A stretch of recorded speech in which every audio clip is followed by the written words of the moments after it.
Hello good morning everyone.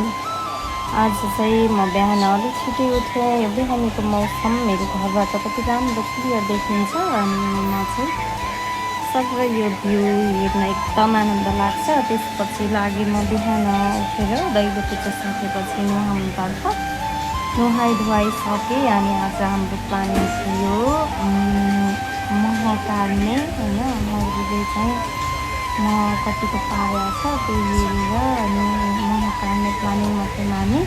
त्यसपछि मेरो सरजी उठ्नुभयो, उहाँ पनि नुहाइ धुवाइ गर्नुभयो, आमा पनि उठेर यताउता गरिसक्नु भएको थियो अनि हामी लाग्यौँ पहिला माटो मुछेर यो चाहिँ फुटाल्नतर्फ लाग्यौँ। पहिला यसको निकाल्नुपर्छ, काठी घर चाहिँ देख्नु भएको छ भने बुझ्नुहुन्छ।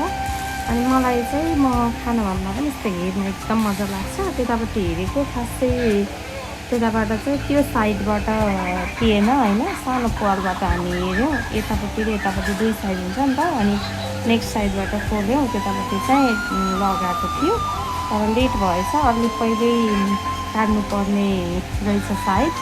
अनि उसैले खाइदिन्छ नि त अब महको खाना, मौरीको खाना त हो। अनि हामी चाहिँ यताबाट यो अर्को साइडबाट काट्न थाल्यौँ। मलाई चाहिँ एकदम रमाइलो लाग्छ कि यो कामहरू। यस्तो मौरीले चाहिँ कसरी मह पार्यो होला भनेर हेर्दा चाहिँ एकदम एक्साइटेड हुन्छु कि। अनि पहिला मैले कहिल्यै देखेको थिएन नि त, बिहे गरेर आएपछि यसरी नै सरले काटेको हेरेको देखेको हो, नत्र यसरी घरमा चाहिँ गएर देखेको पनि थिएन। अहिले चाहिँ मलाई एकदम मजा लाग्छ कि यो हेर्न पनि। अनि हामीले धुवाँमा चाहिँ धुवाँ लगाउने र भिडियो गर्ने काम गरेको थियौँ। सरजीले चाहिँ उस गर्दै हुनुहुन्थ्यो अनि मौरीलाई चाहिँ धुवाले अलिक परपर सार्छ नि त। हामीले चाहिँ बिस्तारै काम गरिरहेका थियौँ। अनि भित्रको त्यसहरू देख्न सक्नुहुन्छ, कस्तो राम्रो लगाएको थियो। तर उसले खाइसकेको रहेछ, त्यहाँनिर चाहिँ खाली धेरै थियो, त्यस्तै धेरै म नभए पनि। अनि हेर्नु पऱ्यो भनेर हेऱ्यौँ होइन।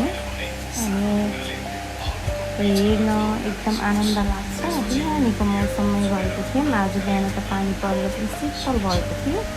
ओमाई गड, यो हेर्दाखेरि सुरुमा निकाल्दाखेरिको त्यो मेरो साउन्ड चाहिँ ओमाई गड कस्तो थियो कि।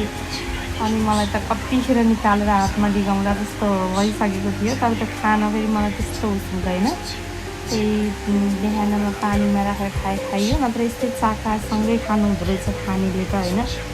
पहिल्यैदेखि खाने बानी परेको होला त। अनि त्यसको हाफभन्दा तल चाहिँ किरा हुने रहेछ यस्तो काठे घारमा, माथितिर चाहिँ त्यो जोइनिङ पार्टनिर चाहिँ सबै मह हुने रहेछ कि। तर त्यो कालो भागहरू सबै उसले खाइसकेको भन्ने गेस गरेँ।